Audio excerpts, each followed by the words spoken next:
In the very short space of time since clicking on this video, you might already be thinking, oh nut, this guy's just here to white knight Christopher Nolan and create the ultimate film bro defence of the Odyssey. But I'm no just your run-of-the-mill film bro. I like a good Christopher Nolan film, don't get me wrong. However, I wouldn't say I worship the ground he walks on like you might expect. I don't go around singing his praises with all of my breath like a typical film bro might. I, king of all film bros, have a slightly more nuanced take. To me, he's not quite the best filmmaker who's ever done it. But I am of the opinion that Christopher Nolan's move to more down-to-earth and timeless stories recently is a great thing for his style of filmmaking. And I personally think that his last film before Odyssey, Oppenheimer, is the best thing he's ever made up until that point.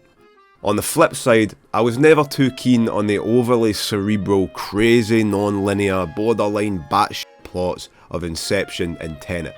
And I've always wanted Nolan to lean towards more classical and simple stories, as I think that complements his practical, stark and symmetrical style of film better. Well, there's naught more classical and traditional than the Odyssey, Nolan's 22-year in the making epic that's been hyped through the teeth. But also not. If you've scrolled through social media for upwards of like 10 minutes these past couple of weeks, you're probably inundated with clips, comparisons and all sorts of AI generated outrage shite explaining why you should hate this film. The casting, the sets, the dialogue, any possible aspect that can be scrutinised has been since the first trailer. So you're probably wondering what I, the sole person on this platform that can truly channel the film gods, thought of this film. No, I don't say this very often. I'm no one to just glaze a film. You all know I can hate on some pretty highly rated films. But I'm no lying when I say that Christopher Nolan's Odyssey is one of the best films that I've seen in the cinema, one of the best cinema experience I've had in years, and it's hands down Christopher Nolan's best film. Now, I'm writing this review in the days following the release of the Odyssey. By the time I get everything filmed and ready for the video's release, we might be a few weeks since the film came out. So I might already be preaching to the choir a bit here. The consensus might already moved away from all this forced hatred towards a more positive and accepting view of the film. But honestly, I doubt that. Here's how I'm going to structure this one to avoid it just being the ultimate film bro Nolan glaze for 40 minutes. I'll get my glazing out the way early in the first part of the video, and I'll take you through some of my favourite aspects of the Odyssey, the parts of the film I thought were just spectacular. I'll give you my initial takes coming out of the theatre on what Nolan was trying to say, and how it took me to places I never expected it would. Secondly, I'm then going to take up the mantle and be one of the brave soldiers to enter the realm of the idiots. We're going to listen to some of these claims and pointlessly argue with these people online for no other reason than that their takes have mildly annoyed me. And then lastly, I'll give a bit of ground and we'll end the video on a compromise, a classic Jake Ball fixes it. And I'll give some opinions on some parts of the film that I thought could have been changed to just hammer it home a little bit more. Strap yourselves in folks, Jake Ball liked our film.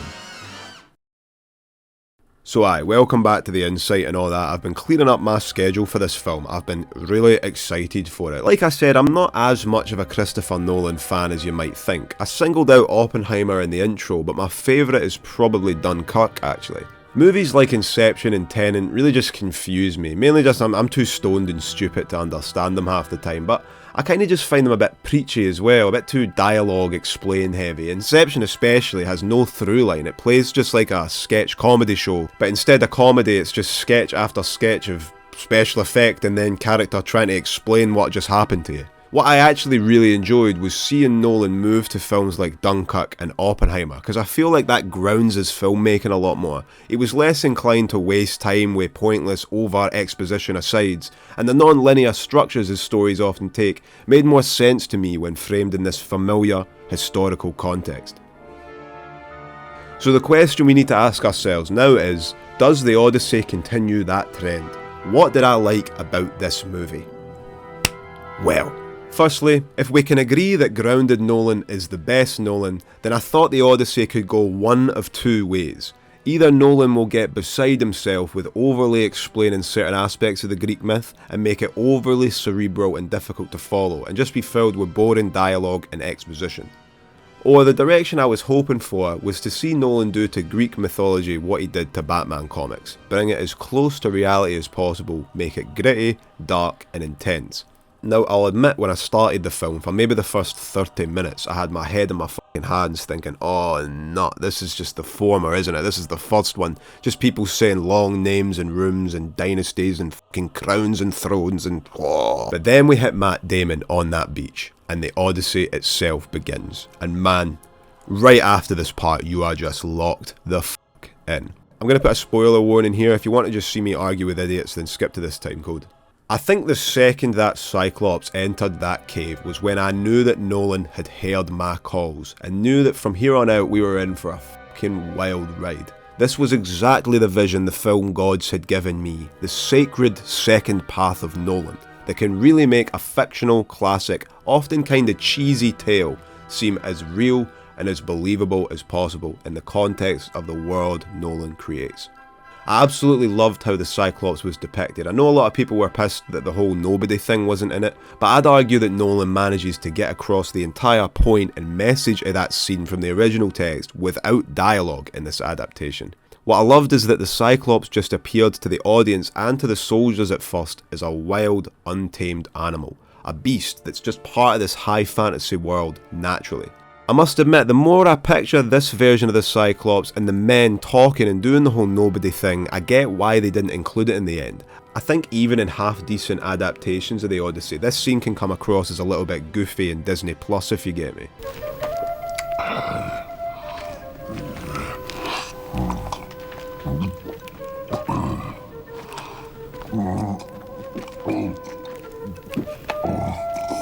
Whereas here in this version, we still get across Odysseus' hubris, his confidence and his arrogance towards the world around him at this point in the journey, basically just without dialogue, and it also keeps the Cyclops threatening and scary the entire time. I think it's really, really well done and rightfully heralded by me and many others as the single best part of the entire film.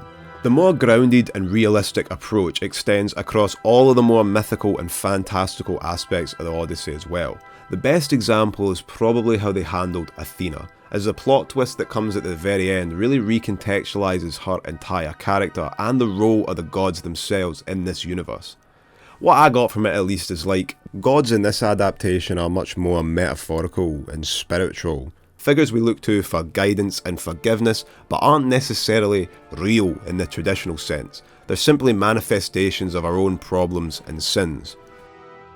See, I'm getting cerebral here, guys. The movie isn't getting cerebral. This is good. When I get cerebral instead of Nolan getting cerebral, that's when I like a Christopher Nolan film. When I can feel smart instead of him feeling smart. That's Nolan at his best. Oh, wait, the Trojan horse, though. Easily the most brutal representation of this thing I've ever seen. I loved it so much. The whole storming of Troy was an absolute feast for the eyes. I loved how claustrophobic it felt, and Agamemnon walking into Troy was just, oh man. People in my theatre made a whoa kind of sound when Agamemnon people were reacting to that. It was amazing. So I'm an Odyssey enjoyer. It shocked me, it surprised me, it left me with my jaw on the floor at times. Nolan's talking about making a horror movie now, and I say go for it, son. You've earned it from the Cersei scene alone. You might be sad to hear then that my enthusiasm was a bit short-lived the second my hands touched the demon brick, and I began to doom scroll. This is the portion of the review where I argue with idiots online about the Odyssey. They are idiots because they don't agree one for one with my opinion, so that makes them both dumb and wrong. Some are dumb and some are dumber, but hopefully this can be entertaining, and we can both let off some steam by telling the forced haters of this film to, say it with me now, bus driver, fuck right off. Now, I wanted to put history buffs up first, because it genuinely pains me to have to call him out. History Buffs is honestly one of the best channels on YouTube. I hold his Chernobyl video and his Death of Stalin video in very high regard, and I usually find this channel one of the most informative and well-made film channels on YouTube. But usually he covers films that are already years, if not decades old, and in these common cases he's already had plenty of time to consider his opinion, and he also has plenty of external research to prop up his takes. I was surprised then to see his Odyssey video drop 2 days after the release of the movie. I know it's not one of his full releases, and he without a doubt prefaces the video making that clear, but it still came across to me as quite reactionary and pandering to what the general internet consensus seems to be about the Odyssey. Alright, so in fairness, let's take a look at a couple of clips from this review and see how they are not my opinion, so therefore wrong. Because if all you care about are the monsters, I can tell you right now, you're getting the Cyclops, the Lestrygonians, the Witch Circe, the Sirens, Scylla and Charybdis, they're all there. Strangely though, there are almost no gods. Now to counter this argument, I'm going to draw you back to that sacred second path of Nolan. The grounding mythical and fantastical stories back down into reality. The claim there are almost no gods is misleading, because gods are present in Nolan's Odyssey, just not in the physical form you might be used to. Odysseus never speaks to Hermes, Aeolus or Poseidon. When the Cyclops screams out for Poseidon in this version, you could interpret, like the soldiers do, that Polyphemus literally called out to Poseidon and cursed the journey, and the gods literally and physically exist in this universe. Or you could interpret it as the Cyclops said a prayer and his prayers were answered. And because we never physically see or hear Poseidon like in other adaptations, it leaves the explicit existence of gods much more ambiguous, based in pattern recognition and generational faith. The only god he ever interacts with is Athena, and even she's presented more like a hallucination than an actual goddess. Like we discussed in the intro, the twist of Athena's physical form and image to Odysseus being one of his victims of the massacre at Troy recontextualizes her appearance as a manifestation and reflection on the guilt and the sins of the main character. Again, it's quite like how religion manifests itself in reality. History Buffs brings up an interesting counterpoint here though. And yet, a little later, Odysseus literally travels to Hades and speaks to the dead. Tiresias is there, his fallen comrades from Troy are there, so the afterlife is definitely real, but the Olympian gods? Apparently that's where Christopher Nolan draws the line. The Hades scene is a bit more explicitly paranormal also, but again we've established that when it comes to the gods it can be interpreted as a reflection of guilt and sin.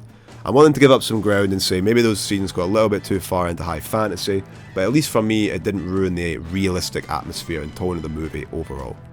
Now, what are the monsters like in the movie? Well, to be honest, the Cyclops is really disappointing. He never talks to Odysseus and his men, he just walks into the cave, seals the entrance, eats a few of Odysseus' men, and then goes straight to sleep. Now, like I said, fair play in the first claim. I can see why playing around with your suspension of disbelief in terms of magic and gods might frustrate and confuse you. It didn't for me, like I explained, but I can still see his point there.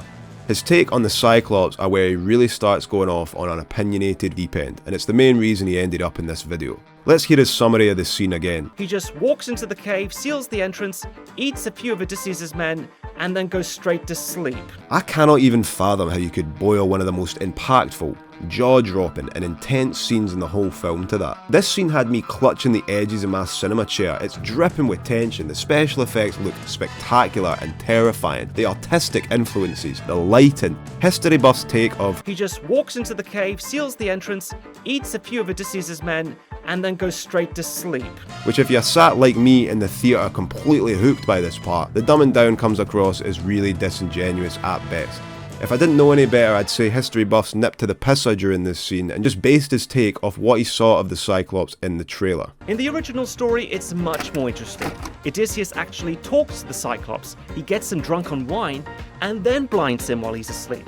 By cutting all of that out, Nolan's Cyclops just comes across as an idiot.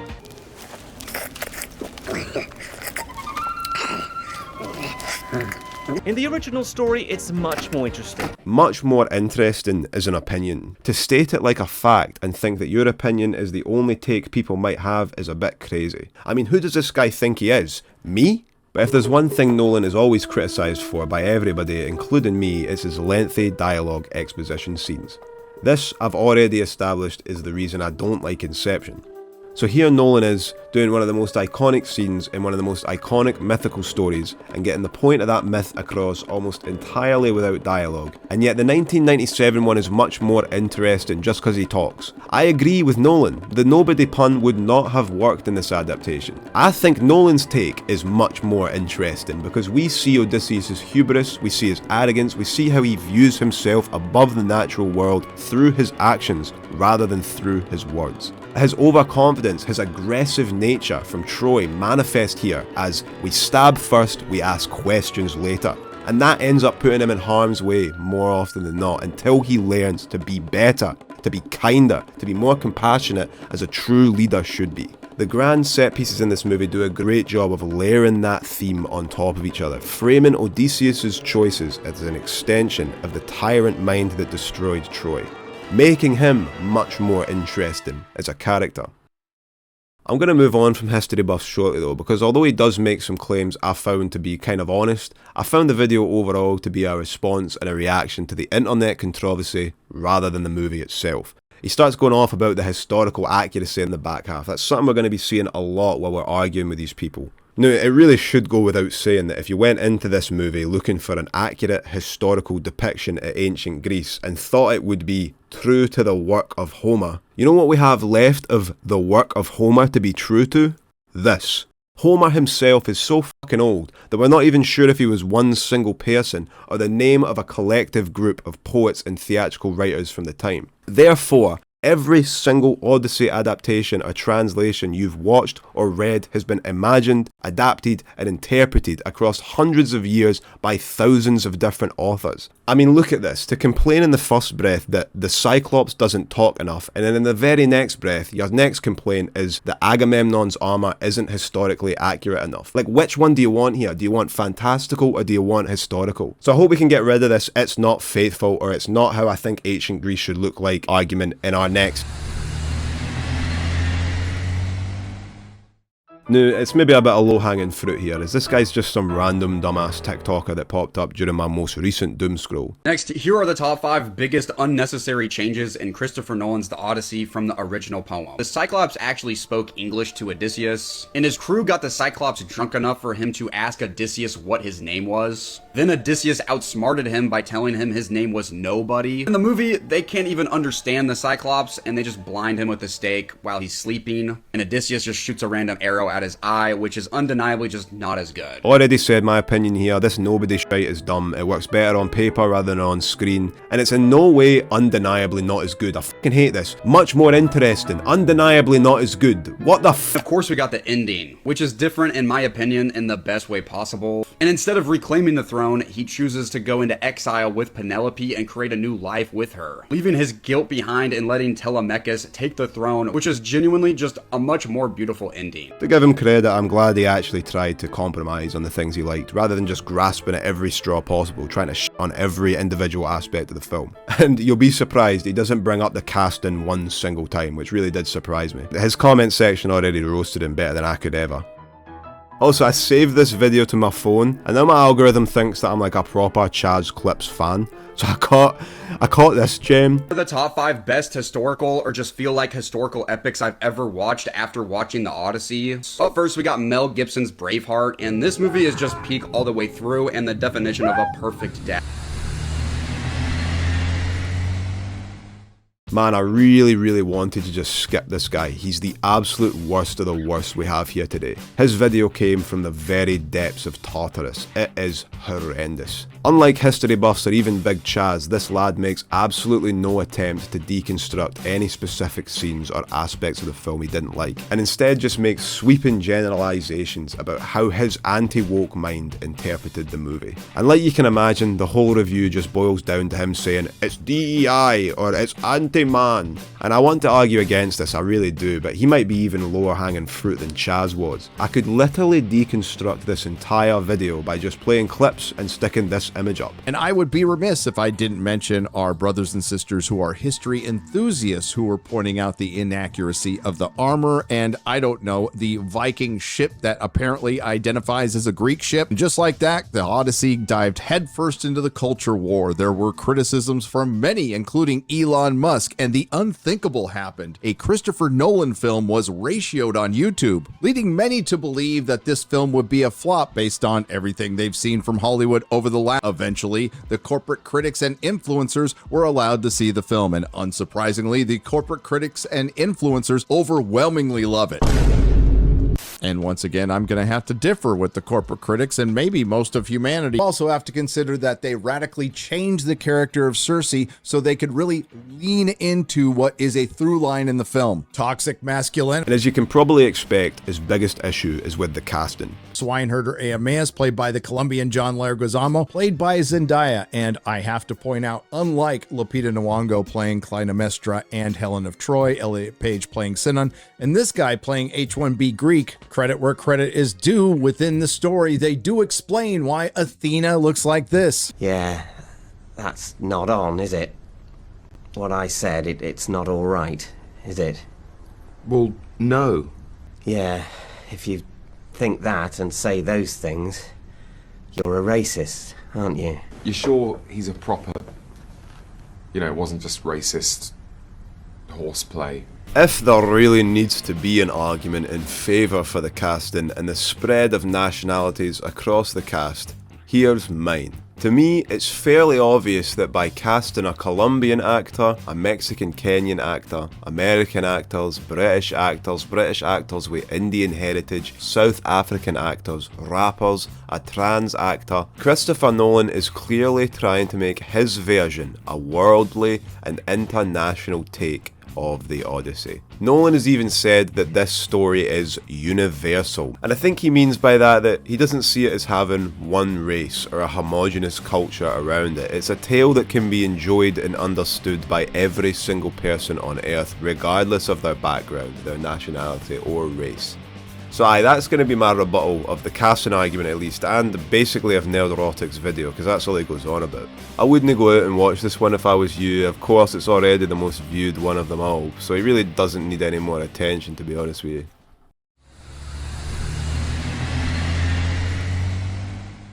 Now, Emily Wilson is a writer that penned one of the more popular modern adaptations of the Odyssey, a person that Nolan cited as a key influence for this adaptation.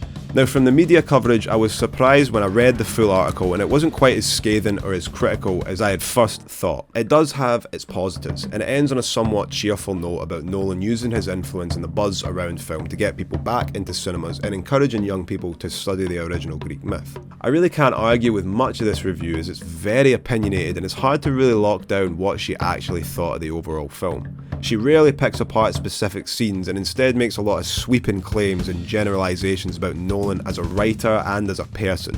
But I will say this, being critical and analysing specific scenes that bothered you or took you out of the movie is fine, and something that I love to watch and debate with. What bothers me specifically is when reviewers make these broad, sweeping generalisations about the film and the people who enjoyed it, implying that the movie itself is simple and only enjoyed by simple people. It just rings really hollow to me, and it just immediately makes me opposed and annoyed with a reviewer, especially if I enjoyed the film. Listen very carefully. Hating something popular does not automatically make you interesting. That's not specifically targeted at Emily Wilson, by the way. Instead, it's more of a broad message to some of the other people we've argued against today and some of the general consensus that I've seen from comment sections and that. Just because it's popular and it has mainstream actors and mainstream appeal, it's one of the biggest films of the decade, that doesn't mean that you have to hate it simply because of that. It definitely doesn't make you smarter or more individual just because you've broken away from the general consensus. Oh, actually, quick editor note. This is coming a couple of days before the fucking video's coming out. I'm just quickly because Chris Nolan, the bastard, he said something pretty similar to this in the days leading up to this video, and I think he kind of sums up the point a bit better. Here's the quote here. "To be able to identify the mechanism does not invalidate the mechanism. Just because it has Zendaya and Tom Holland in it doesn't make it a simple Gen Z slopfest, and you aren't more intelligent for not enjoying it just because the majority of people do." So to finish off my review, let's give these people the benefit of the doubt by putting my money where my mouth is and going through some scenes and design choices in the film, and seeing where the Odyssey could have genuinely improved upon itself.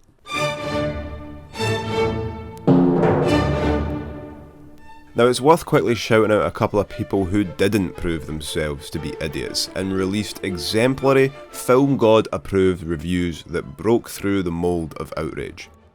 First up, I'm going to shout out Nostalgia Critic. He made some points that I 100% agreed with. I know he's a bit hit and miss overall, but his Odyssey review gets a thumbs up for me. I agreed with a lot of his points, even the more critical ones, which I'll touch on in a second. But like, I think everybody has that one reviewer that they watch all the time that just never misses for them specifically, and you spend half your time just nodding along to pretty much all of their takes. I'm sure there's one channel or reviewer out there like that for you, but for me, that reviewer is Mark Kermode. I've referenced him before, but I really enjoyed his Odyssey review, and again, even agreed with the more critical takes he had about the film, specifically these ones. One of the main characters, who is a vision of a god, their appearance, as we discover, is in fact very, very earthly and is rooted in something which our hero has experienced.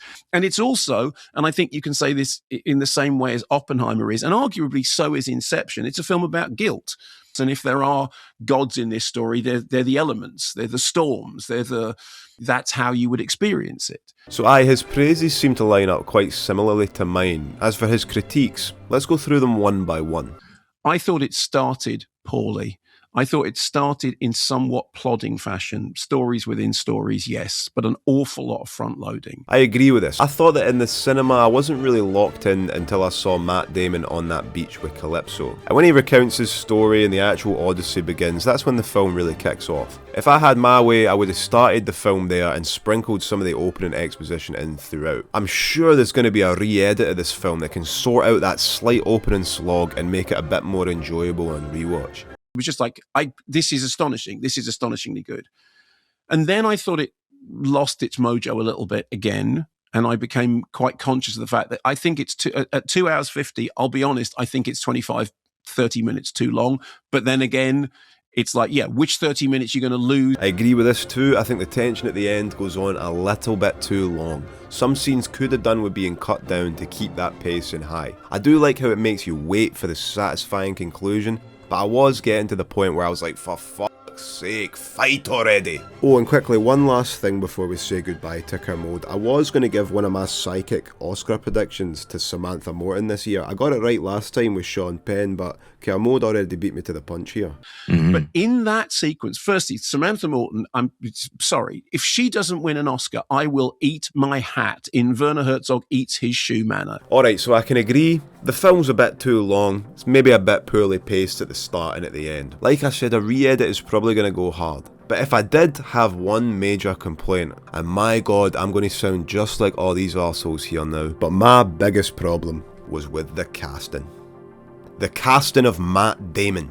Now don't get me wrong, I think Matt Damon's a half decent actor. I do like him in a lot of his films, but for me, he's always just kind of that, I don't know, generic good guy, maybe questionable double agent at best. I don't think he really sells the complicated anti-hero. In the physicality and the stunt work, I think he's great. He does a great job there. His costumes look incredible towards the end. But in terms of the more subtle performance, I don't think we really got that smooth transition from arrogant, overconfident warmonger to a loyal, brave and honoured leader. Now, I'm going to give you what I think might be the hottest take in my review, as I know a lot of people can't stand this guy as an actor and accuse him of playing the same character in every role. But I genuinely think that Jon Bernthal and Matt Damon should have swapped roles. I know, I can hear what you're saying, you're a Walking Dead fanboy, Jake. But genuinely, his performance as Shane is my evidence as to why Jon Bernthal could have really pulled this off as Odysseus. We know he can pull off that transition from good to evil, so why not the other way around? I think with him in the leading role, we would have got a lot more of the cocky arrogance in the beginning, which I think would have made the redemption arc at the end hit a bit harder. That's a take I'd like to get some feedback on in the comments section. Would you like to see Jon Bernthal as Odysseus? Who do you think would have played the role better? Another option I heard Nolan thought through was Christian Bale, and I think he would have also been better than Matt Damon in the role.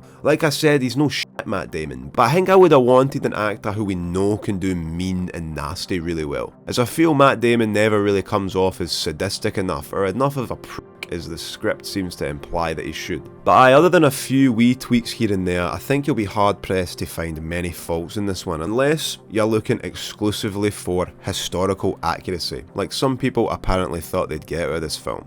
But if there's one point I want you to take away from this video, it's this. What makes the original myth so legendary and long-lasting is its ability to be retold and reinterpreted across cultures and across generations. Like, I'm not trying to say that history buffs or Emily Wilson and that are totally wrong to say that Nolan's Odyssey doesn't match up one for one with their interpretation of Greek history and Greek myth. But I do think they're wrong for implying that the movie itself is some kind of failure simply because it doesn't line up with them. This is Christopher Nolan's interpretation of this ancient story and what it means to him. It's clearly at no point trying to tell a historically accurate tale, and instead it's using elements of history and elements of Greek mythology to build what I think is a totally unique fantasy world, and a really compelling retelling of the Odyssey. A great film, a great experience, a great time to love film. Honestly, I thought 2025 had some bangers that put bums on seats, but 2026 is just popping the f*** off. It's a good time to go out and watch a film in the cinema again. Thanks for joining us today as I let off some steam shouting out into the void of the internet. I hope that some of my points in this video caused you at home to nod along. And even if you genuinely didn't enjoy the Odyssey, then maybe you found some of what I said compelling. If you did end up liking this video, then please do like this video, subscribe and all that, it helps a lot. Cheers for watching, I'll see you next time.